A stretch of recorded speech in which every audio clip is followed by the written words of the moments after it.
Good afternoon. Welcome to the News Roundup for Monday, August 25, 2025. And this is the BIP, the Brilliance in Podcasting Network. And I'm your host, Bill Thomas, a board-certified podcastologist, now board-certified in all 50 U.S. states, a bunch of foreign countries as well. It is the Don't Strain Your Brain Monday edition of the program. We've got some pressing stories to share with you today. And here's what's happening right now on the Big Roundup. We begin with this: Russia blaming European leaders for the lack of progress toward a peace deal with Ukraine. Also, Democratic politicians prepare to redraw the congressional maps in a growing number of blue states.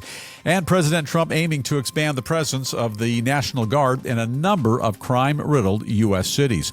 Also, the FBI sounding the alarm about a $1 billion scam targeting a highly vulnerable portion of our population. And a British scientist says he's finally solved the perplexing riddle of the Bermuda Triangle.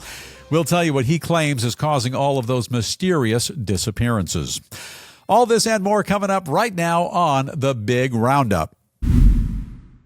We have a great deal to get to today, and we begin this week with new developments concerning President Trump's recent efforts to bring an end to Russia's escalating war with Ukraine. Russia's top diplomat now saying it's crystal clear that the leaders of Western Europe have no interest at all in reaching a peace deal in Ukraine.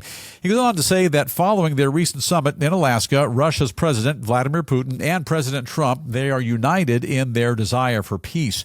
Also says that the two leaders both respect each other because they understand each is looking out for his country's best national interests.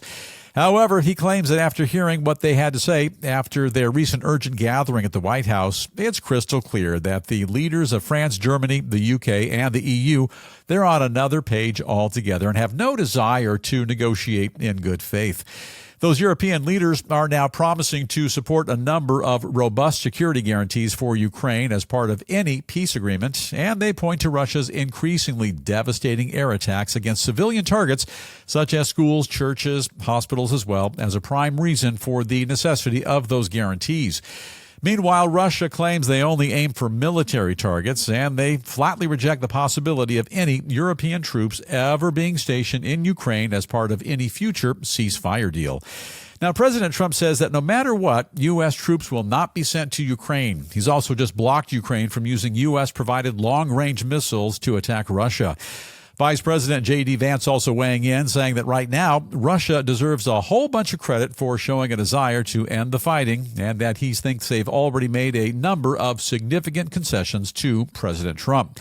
Now, Vice Vance goes on to say that the negotiations between Russia and Ukraine remain very complicated. However, he says the Trump administration, they plan to keep on playing the game of diplomacy and bringing them to the table because ultimately it's the only way to get this thing wrapped up.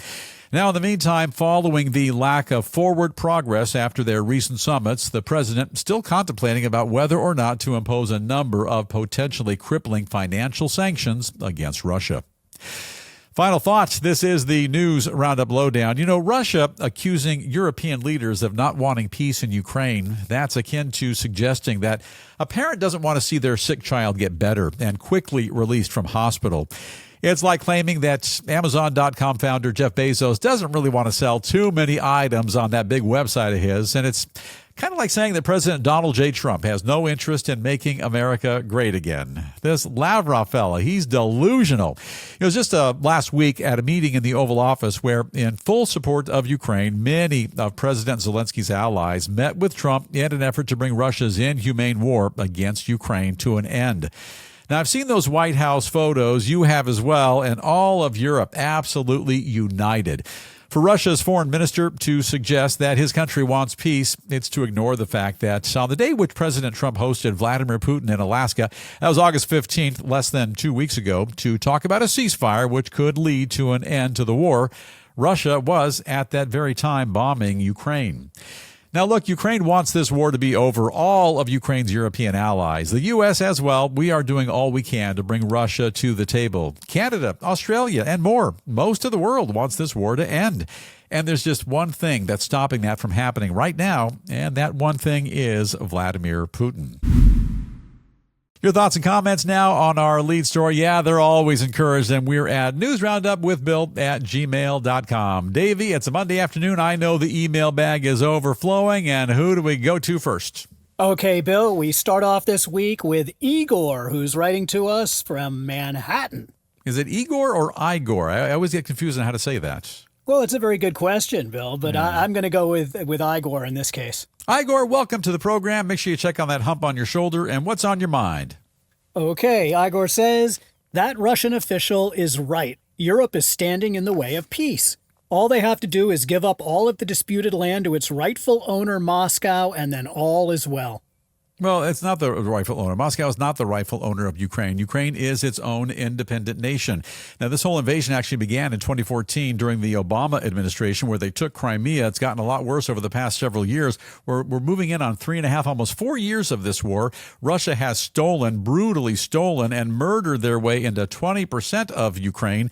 And if Europe doesn't stand behind Ukraine, and they are standing behind Ukraine, along with the U.S. and a number of other nations, Russia could clearly move in and take more. It's not theirs. It won't be returned to them. Ukraine is its own nation. You got that one entirely wrong, Igor. I appreciate you checking in, but that's absolutely incorrect.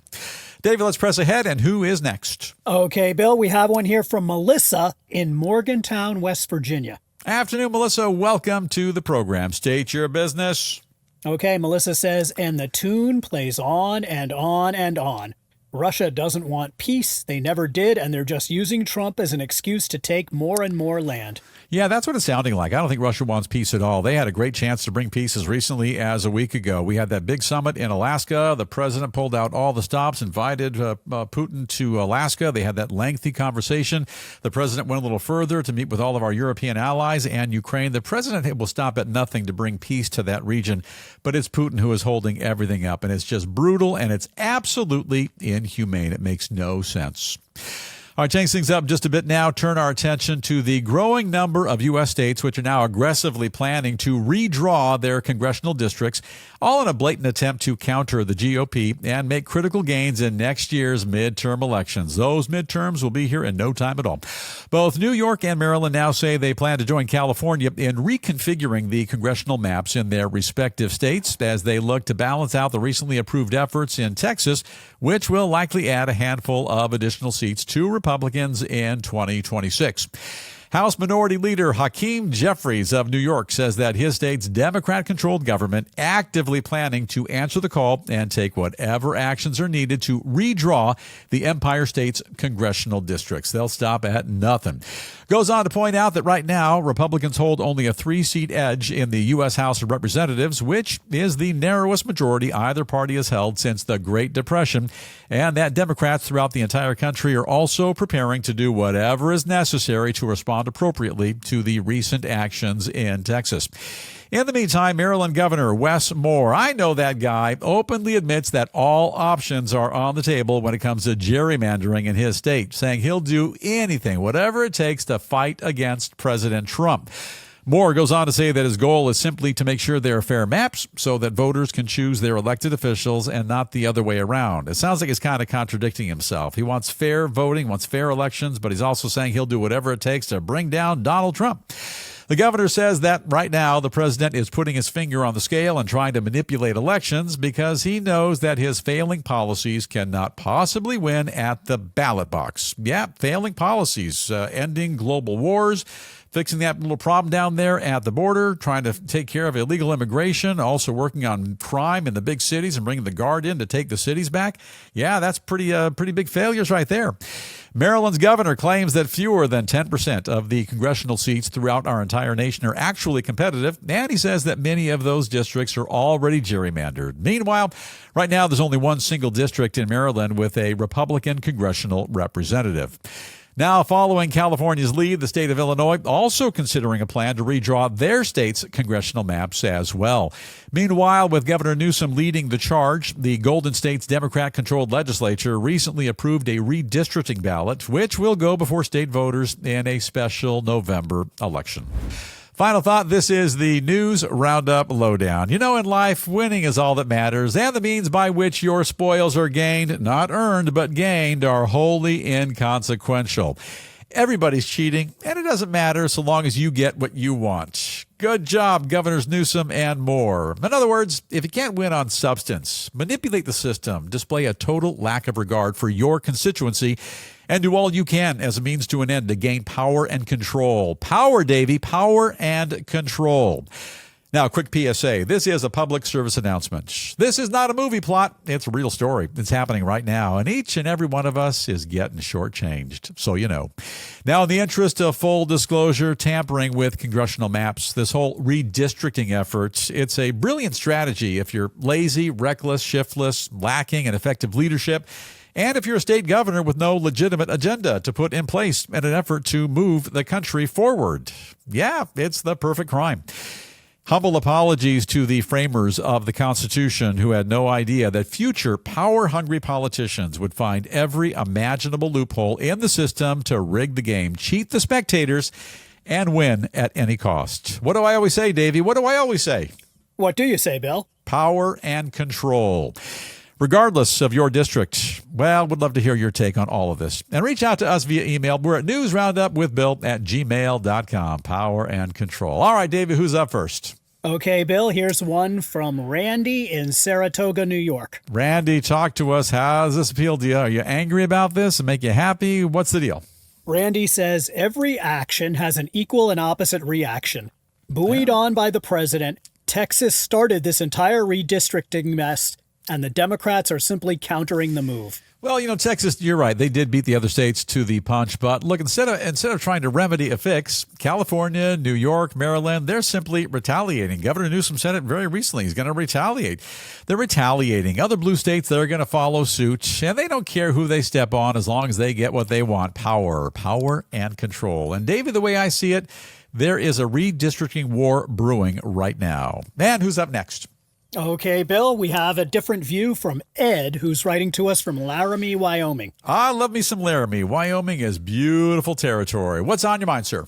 Okay, Ed in Big Wyoming says, those tricky Dems will stop at nothing in their quest to ruin our country. Yeah. Now they're stooping to a whole new low, and I pray to God the empire strikes back. Yeah, it's just tragic what they're doing. And the fact that they're doing it in a retaliatory way, they're stepping up and saying that what Texas is doing is wrong, and maybe what Texas is doing is wrong, but try to effect a remedy in court. Try to come to terms on something that's more fair and reasonable for everybody instead of lashing out like you're a 12-year-old schoolboy and manipulating the system and not serving your constituency to the best of your ability. It's absolutely wrong and inappropriate. And this Governor Newsom fella, California, he's leading the charge. This is the guy that thinks he wants to be the president of the United States of America. Look at what he's doing now for his state, and this is what he would try to do for the country were he to make it to the White House.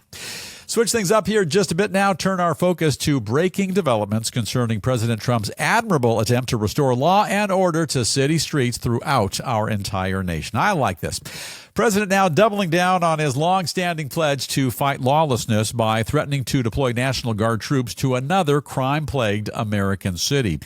Now, to refresh your memory, Trump has successfully deployed more than 2,000 federal law enforcement officers and National Guard members in order to safeguard the violence-riddled streets of our nation's capital. Now he's looking to further expand on those triumphant security efforts by bringing similar results to a number of other troubled U.S. cities, starting with Chicago, where they say, Davey, it's a heck of a town. Didn't Sinatra say that all those years ago? Yeah, something like that. A little pop band came out of Chicago a long time ago as well, but I can't remember the name of the band. Can you help me with that one? Yeah, Bill, that would be Chicago. Chicago. Why couldn't I think of that? President says that the Windy City is a complete mess, that's being run by a grossly incompetent mayor, and that right now it's next in line for a potential federal security makeover. Absolutely. In the meantime, Chicago's Democratic mayor now calling the president's threat to send military troops to his city uncoordinated, uncalled for, and unsound. Well, that's absolutely accurate, except for everything that guy just said. Illinois Governor J.B. Pritzker, yes, you've heard of this guy. He's fighting back as well. Says that right now there's no emergency in his state. Yeah, there kind of is. That the president is simply manufacturing a crisis. No, you did that in your state. It's there. Also politicizing the military and abusing his power. Absolutely not. He's trying to help you clean up your state and your big city. You know, for the past 13 years, Chicago has topped our nation in homicides. President Trump also threatening to deploy National Guard troops in Baltimore in order to quickly clean up the crime in that violence-filled city as well. By the way, earlier today, the president signed an executive order which directs the Pentagon to establish specialized units of the National Guard that will specifically be trained and equipped to deal with issues concerning the maintenance of public order. Final thought. This is the News Roundup Lowdown. You know, if this were a baseball game, the Trump administration right now would be batting 1,000. I don't know the first thing about baseball, producer Davey does, but Davey, isn't batting 1,000 about as good as it gets? Yeah, it doesn't get any better than that, Bill. Well, that's how I feel about what the president's doing. Doesn't get any better than that. Here's the deal. Washington, D.C., like many of our nation's big cities, has been in a state of decline for far too long. And putting the National Guard on the streets, that was a brilliant solution to a long-ignored and festering problem. Clearly, law enforcement is overwhelmed, and the streets are riddled with crime, drugs, gangs, homeless encampments, filth, and too much more. Since the Guard has hit the streets in our nation's capital, the city has become safer. It's getting better each day. And now on to Phase 2. From Washington, exit stage left and go that way to Chicago. That's where Team Trump will double down and do all it can to clean up yet another big city where crime is out of control. Unfortunately, no good deed goes unpunished, and Chicago's top dog, the guy we were just talking about, Mayor Brandon Johnson, a Democrat. Go figure. Yeah, he calls the Trump administration's efforts uncoordinated, as we said a moment ago, uncalled for, and unsound. Aren't they the ones with the most homicides in the country, Davey? Is Chicago, right? I believe statistically that's correct, Bill. Unsound. There you go. These guys are bright. This is a bright city leader for you. Look, I know Chicago. I have friends in that cozy little town, but it has issues. Chi-Town needs help. Federal government comes to their rescue, and the mayor cries foul. Another day in paradise. This is the land of confusion. They did the same thing in California, in Los Angeles, when they had plenty of issues. Even 2 or 3 months ago, they had rioters and looters and all kinds of crime in downtown. Mayor couldn't do a thing. Governor couldn't do a thing. President Trump said in federal troops, fix the issue. Lickety split. Hey, right now, there are 2 options on the table. Either more of the same, which makes the problem worse, or create a solution. Clean up the streets, take our cities back. President Trump choosing the correct option. City by city, state by state, this administration is effecting change. Safety for each and every citizen is paramount. And look, there's no excuse to live in a crime-riddled country in 2025. Take the country back. Your thoughts on cleaning up our streets, drop us an email. And we're at newsroundupwithbill@gmail.com. Davey, to the email bag, what are folks saying about this? And they better be in agreement. Well, we'll start with Luke in Milwaukee, Wisconsin, Bill. I think Milwaukee has had some issues over the years. I think Happy Days was also from Milwaukee. Is that right? Yes, and Laverne and Shirley, right? Yeah, and unfortunately, this is not the 1950s. Things have changed just a bit. So what's on your mind, sir? Okay, Luke says Chicago has been a filthy, crime-ridden, corruption-filled hellhole ever since the days of Al Capone and Boss Daley. Yeah. And sending in federal troops to clean up the mess is long overdue. It is long overdue, and it just seems to me it's common sense. You know, the National Guard, any of our federal troops, they're already on the payroll, so why not deploy them to the city? Law enforcement is outnumbered. City services outnumbered. Now, I'm not saying that in terms of the citizens aren't collectively safe, but a large chunk of the population, they've got to be careful about where they move every day. And at night, I've got friends who work in Chicago. Some of them actually quit their job. They work in the big high-rises in downtown Chicago, but they can't get parking. Parking's too expensive, so they've got to park 6 or 8 blocks away and risk their life on the second or third shift trying to walk into the building. It's far too dangerous. We've got military assets. Let's put them to work. Let's put them on the streets. Let's take back the streets. And in time, once the streets are safe, if we can pull those troops back out and let law enforcement get the job done again, terrific. But for now, no, big cities, we absolutely appreciate the federal government jumping in and bailing everybody out. Luke, good job. Well thought out question or well thought out comment. And Davey, who is next? Okay, here's a different view from Alex in Athens, Georgia, Bill. Alex, get off my program. I got to be fair. What does Alex have to say? Alex says, why is it that when it comes to certain issues, the president is all about states' rights? But when it comes to exerting power over blue states, he's ready to send in the troops at a sneeze. I don't think it has anything to do with blue states. If you're saying that the president's only sending in the National Guard to blue states, maybe the blue states have the most crime. I live in a blue state. I'm here in California, downtown L.A. Large chunks of Southern California are just a huge mess right now. We need the National Guard. Take the streets back. Has nothing to do with a blue or a red state. Show me a red state where crime is rampant. Any state. Tell me what you got. I guarantee if they're requested, the president will send the National Guard in to clean things up. And even if they're not requested, he'll probably just take the lead and send them in anyway. It's time for drastic measures. These are drastic times. We've got to take the country back. Things are way out of control. They've been out of control for far too long. Nobody has lifted a fixture to affect any change. This president is affecting a fix, and change is happening right now. I return now to the world of business and your money. And today, the FBI issuing a significant warning about a devastating scam which is draining the life savings of a large number of unsuspecting seniors. Federal agents now sounding the alarm about a mounting threat called the Phantom Hacker Scam, which they say has already cost victims more than $1 billion in the last year and a half alone. According to federal cybersecurity experts, the scam involves a trio of fraudsters who take turns posing as computer tech support technicians, banking officials, and then authorities from the U.S. government, all in a scheme to convince the victims to transfer their money into fake bank accounts. Sounds kind of complicated, but it's working, and they're making a lot of dough. A lot of folks are getting suckered into this. They say that the scheme begins when an imposter first contacts a victim by text, phone, or email, and then convinces that person to download malware onto their computer, which gives the imposter remote access to their files. Now, follow me on this. The scammer then gets their victim to open up their personal financial records, saying that it's necessary in order for them to determine whether or not there are any problems with the account. A second imposter comes along, and that imposter calls the same person to say their accounts have indeed been hacked and that for security purposes, their money must now be sent via cash, wire transfer, or cryptocurrency to a completely different account. Next, the third fraudster poses as a government official and convinces the innocent victim to transfer their remaining funds to a dummy bank account, and the funds then disappear forever. Yeah, it's kind of a tricky road to follow, but it all makes sense. I've seen similar scams in the past, and people are losing their life savings. Security experts say this particular scam, it's been exceptionally devastating for older Americans, and that families should immediately talk about these things with their loved ones in order to protect them. They also warn that criminals are increasingly turning to AI to profile the hobbies and interests of their innocent victims, and then using that personal information to gain the confidence of those whom they're trying to dupe. Producer Davey, AI is still relatively new. What, 2 or 3 years now? Is that right? Yeah, it's about right. Probably 3 years now. And the bad guys have already figured out how to manipulate AI, use it to their advantage, and use it to really dupe tons and tons of people. According to these experts, unfortunately, the devastated victims rarely, if ever, recover their lost money, even if they report the loss to authorities that same day. And I wonder if this is one of those things that LifeLock, you know about LifeLock, Davey?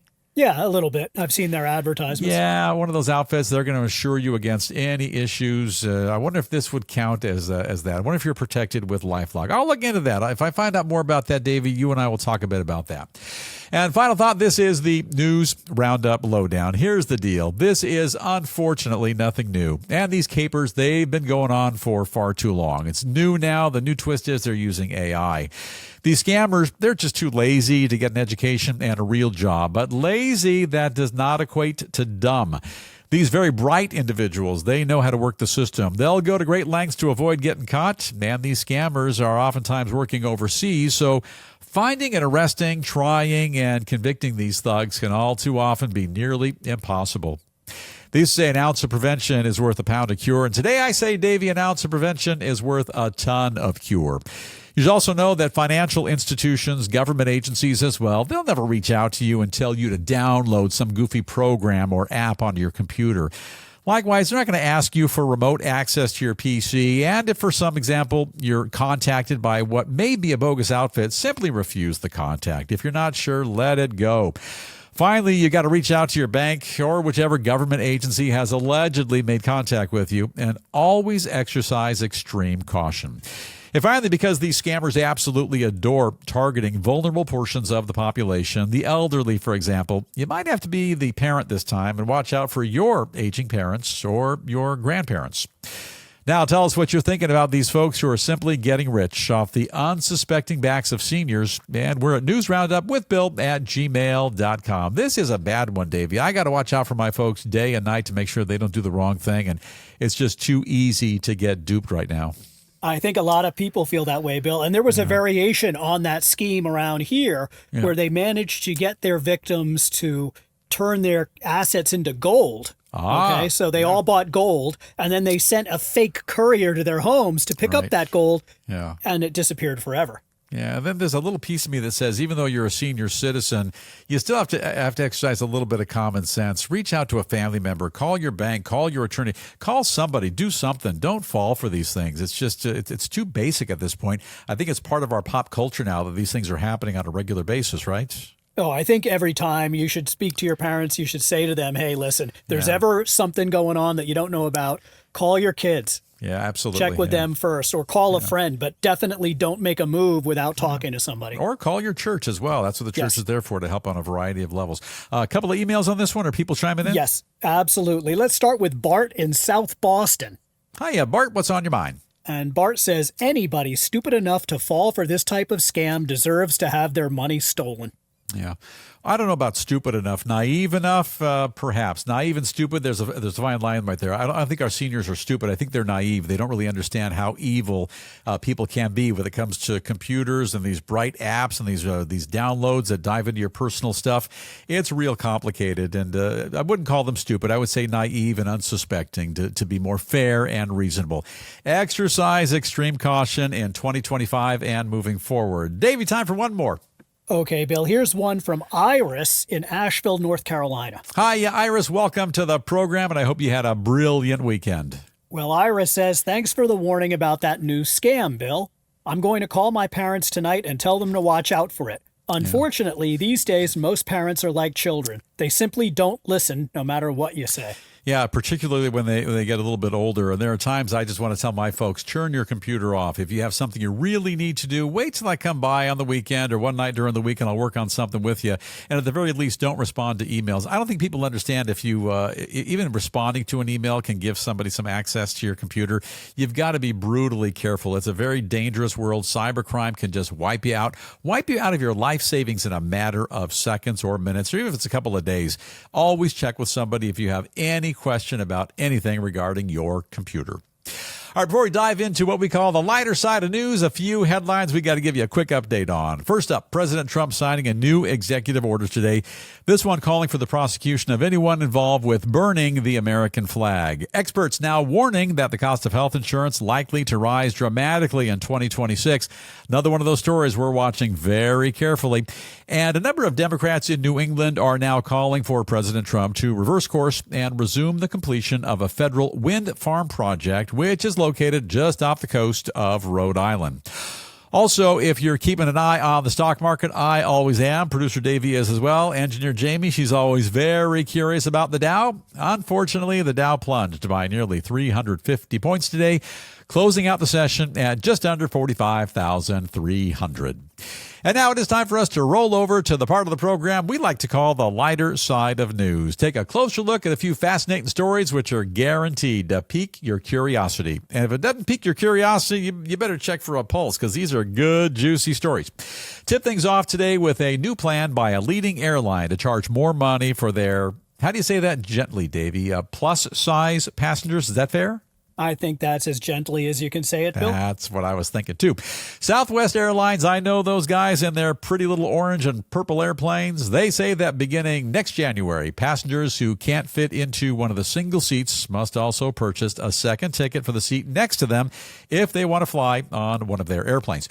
According to the airline, the boundary of each seat is determined by the armrest, and they go on to point out that the common Boeing 737, the bulk of their aircraft, they say that the widest possible seat measures just under 18 inches across. And Davey, I don't know if you've ever done it, but I've been in my chair, and the guy sitting over here, he's kind of halfway into my chair. You ever been in one of those seats? Yeah, it's not pleasant, that's for sure. It's not. It's not fair either.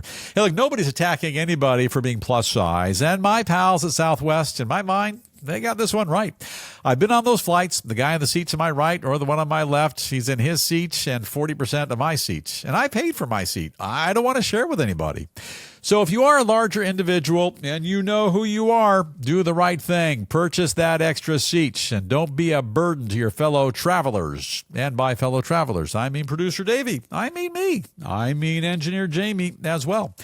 Now, to be fair, if you are paying for 2 seats, you should also be entitled to 2 full meals, which nobody serves anymore. Also, extra cookies and pretzels when the flight attendants cruise up and down those aisles. Oh, yeah, and for now, stay seated. You are no longer free to move about the cabin. Sit down, you. And now then, you, producer Davey. I'm trying to triangulate the direction we go in next, but I'm kind of lost. So where do we go from here? Well, Bill, let's head south of Florida and look at one of the world's most enduring mysteries. You don't mean Disney World? No, that's no mystery, Bill. Okay, we're going to fly into our next story now. This one, well, it concerns one of the most mysterious places in the entire world and a British scientist who believes he's finally solved the riddle of what goes on there. This guy's an oceanographer from the UK. He calls himself Dr. Simon Boxall, and he says he knows what's responsible for all the unexplained disappearances of ships in the legendary Bermuda Triangle. I think I've seen a picture of the triangle. Coast of Florida, Davey, down to Puerto Rico and Bermuda. Is that right? That's the triangle, Bill. The most notorious body of water that stretches, as I just said, from Florida to Puerto Rico to Bermuda. I was just thinking out loud, and there it is, Davey, in your notes. Boxall says that all those vessels were brought down by a series of monstrous 100-foot tall rogue waves. I've never heard of a 100-foot wave. He claims they form in the area and are capable of sinking even the largest ship in just a couple of minutes. Now, in case you're not aware, an enormous number of individuals have been speculating about all the unexplained disappearances in the mysterious ocean region for more than 100 years. Additionally, some researchers claim there's no evidence suggesting that the Bermuda Triangle is any more dangerous than any other part of the ocean. It's no more dangerous than my bathtub. You know how many people get hurt, Davey, in bathtub accidents? I think the bathtub is more dangerous than the Bermuda Triangle. You ever had a bathtub? Might be right. You ever had a bathtub accident? No, but I'm going to knock wood. Yeah, don't fall down, don't hit your head, and don't go underwater too long. Now, this Boxall guy has apparently tested out his new theory using a scale model, and he's now convinced that massive rogue waves, which are found in the Bermuda Triangle, they are capable of quickly snapping up an enormous ship in half and sending it to the bottom of the drink in the blink of an eye without even leaving a single trace behind, thus putting an end to the mystery once and for all. Now, this Doc Boxall fella, absolutely correct. Rogue waves up to 100 feet high, hitting from any direction, can be so powerful, Davey. They can be so powerful, they can rapidly sink a huge ship from the SS Minnow to the SS Poseidon in only a minute or 3. True story. Now, this might be a problem for amateur seafarers, but my dear friend, Engineer Jamie, also known in circles as Daredevil Jamie, once rode one of those rogue waves. She told me all about it. She rode those waves in the official News Roundup kayak. She lived to tell about it, and her experience will one day be turned into a minor motion picture. David, that's a movie worth watching. Would you watch that movie? I'd go to see it twice, Bill. I would see it. I'd make it a double feature, see the same thing back to back. Absolutely. Now, back to this Doc Boxall. Unfortunately, Dr. B forgot to make any mention of the many aircraft which have gone missing in the Bermuda Triangle. And look, Davey, I'm no doc. I don't know a great deal about 100-foot high rogue waves, but aircraft flying at 1,000 or 5,000 or 10,000 feet above those 100-foot waves, in my mind, they would be generally unaffected by those little 100-foot swells. So where'd the aircraft go? Where's the explanation for that? I don't know. That's a very good point, Bill. That is a good point. All right. Now, Daredevil Davey, I'm in a pickle on account of, I don't know if we're done yet. It's Monday and I'm tired and I kind of want to go, but you might have something else for us. Are we done? Yes, I have a very inspirational story for you about your favorite subject, Bill. Oh, okay. Finally today, the legendary Paul, that is my favorite subject, Paul McCartney. He may be considered one of the greatest musicians of all time, but he says that when it comes to his preferred food, his food of choice, he's still an ordinary guy. The Beatles great from Liverpool says that following a concert, his favorite snack to chow down on is nothing other than a British cheese and pickle sandwich. He may be pregnant, Davey. The world-famous musician's favorite recipe includes English cheddar cheese, bread smothered with butter, and something called Branston's pickle, which is some sort of relish-like condiment. And they whip it up from a variety of vegetables like rutabaga, cauliflower, and onions, all lathered in spices and pickle juice. He is pregnant. By the way, Paul McCartney says that if the classic cheese and pickle combo is not available, he'll gladly settle for an enormous mouthful of his second favorite sandwich, which contains a bizarre mixture of ingredients, including bagels, hummus, cheese, and a yeast-flavored spread called Marmite. I've never heard of Marmite. Is that anything like Vegemite? It's got to be something like it, don't you think? Yeah, it sounds an awful lot like it. Doesn't sound very appetizing. Hey, look, this Paul McCartney character, he is a globally famous superstar with tons of hit records. He's toured the entire planet, and after he left his mildly famous skiffle band called the Beatles, he thrived again with his band Wings. Remember Wings Over America, Davey, the big double live album? Remember that one? That was huge. That was legendary. Oh, yeah. He was also knighted in 1997 by Queen Elizabeth II, Liz number 2, for his services to music. Look, here's the skinny. This Paul McCartney guy, he doesn't have Jeff Bezos kind of cash, although he's not broke. And word around town is that right now he could afford a brand new Toyota Camry if he wanted one cash. And I don't mean the low-end entry-level one, Davey. I mean the high-end luxury model, maybe even the hybrid model. That's how wealthy this Paul McCartney guy is. You with me? Wow, that's saying something, Bill. That's money, I'll tell you what. You know, for a guy as legendary as Sir Paul to be perfectly content with a cheese and pickle sandwich tells me that regardless of his fame and fortune, he's still a good old boy, a humble bloke from Liverpool. By the way, my pal Paul plans to release a new album, and they say he'll tour the UK again in 2026. Still gigging at the ripe young age of 83. And that is a wrap on the lighter side of news. Check in with your thoughts, your comments, and your questions. We're at newsroundupwithbill@gmail.com. Those are interesting little tidbit stories, Davey, and what are folks saying about those? Oh, Bill, there's a lot of comments here. I bet there is, yeah. Let's start with Bertha, who's writing to us from Jackson, Mississippi. Bertha, very romantic name. Hello, Bertha. Glad you're here. Bertha says, Sir, I take umbrage at that airline's disgusting and prejudiced policy. Yeah. People can't help how much they weigh. Yes, they Why can. should they have to pay double the price just to get somewhere? Well, not everyone can afford can control their weight. There are certain issues, certain health issues where you can't control your weight, but by and large you can. And that's not even the issue. The issue is you are a plus-size person. If you're paying for one seat and you're in your one seat and you're in half of somebody else's seat, why should you make them suffer? No, you should absolutely buy two seats. This has been an ongoing debate for a number of times and with a number of airlines. It's absolutely fair. It's absolutely reasonable. And if I were a plus-size individual, I consider myself average height and weight. If I was plus-size, I would live with that, but I wouldn't want to inconvenience the guy, the gentleman or the lady sitting next to me, and I would gladly pay the price of a second seat. No, Bertha, you got that one absolutely wrong. This is something that's been in the works for a long time. I appreciate Southwest Airlines jumping up, stepping up, and trying to fix and address and fix a very serious issue. Hey, Davey, who's up next? Okay, here's another view on that same subject Sure. from a guy named Tommy, who's writing to us from Lexington Park, Maryland. Hello, Tommy. And Tommy says maybe that selfish airline should save a row or two for fat people instead of trying to squeeze every last cent out of each flight. Ever think of that, Mr. Smart Guy? Well, listen, I wouldn't call anybody fat. If somebody is overweight, it could be for a variety of reasons. And perhaps if somebody is overweight and they're working on trying to get their weight down. In the meantime, if you've seen these very large people, not some a little chunky, but you've seen people, and I've sat next to them on aircraft. They've got the window seat to my right. I'm sitting in the middle. There's someone else on my left. I'm trying not to bump into the person on my left, but this individual is so large, there's half in my seat. It's very uncomfortable. You go for a 3, a 4, or 5 hour flight, somebody that big, it's not pleasant. I support Southwest Airlines, and I hope other airlines follow suit and do the exact same thing. You should not be on an aircraft and infringing upon your fellow passengers. Flying is already complicated enough. You have the flight cancellations, the flight delays, other issues. There's a variety of problems with flying. And David, you and I have talked about this a number of times. Unruly passengers on those flights, and you're in these tiny little chairs to begin with and very narrow aisles. It's far too uncomfortable for all of us. So this is an issue that's being addressed and tended to, and it's greatly appreciated. If we have time for one more, and then we'll press on and wrap up. Okay, Bill, here's one from somebody who calls himself the Flag Bearer. Hello, Flag Bearer. and he says his coordinates are unknown. So this is somebody who's checking in and possibly lost in the story about the Bermuda Triangle, maybe? Yes, indeed. Yeah. And he says there is clearly a hole in the space-time continuum, I've heard and that, it's located in the Bermuda Triangle. Yeah. When it opens up, ships and planes disappear. Case closed, and do I get a PhD now?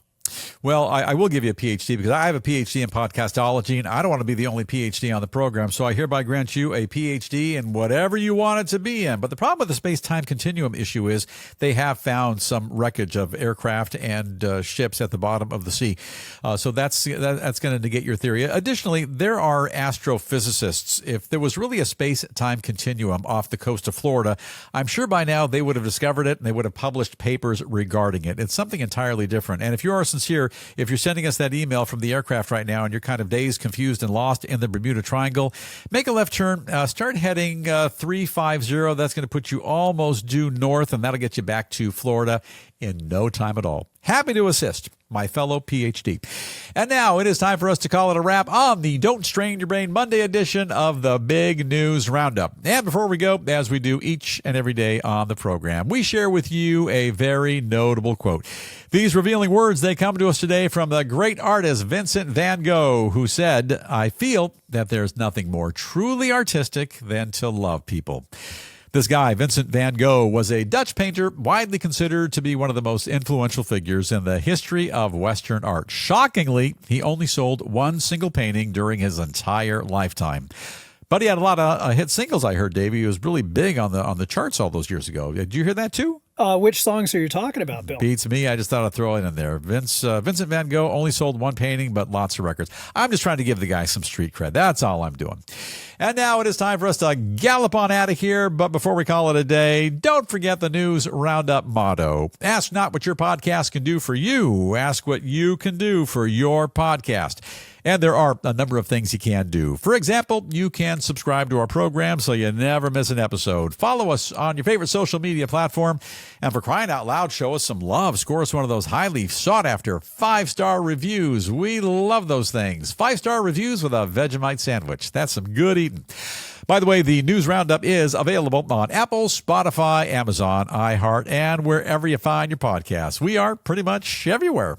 And now it looks like our time is officially up. So, hey, have an awesome day today. Let's all continue to watch out for one another. And Engineer Jamie, please, let's dim these lights. Let's fade to black and say goodbye for now. And we'll see you right back here tomorrow afternoon.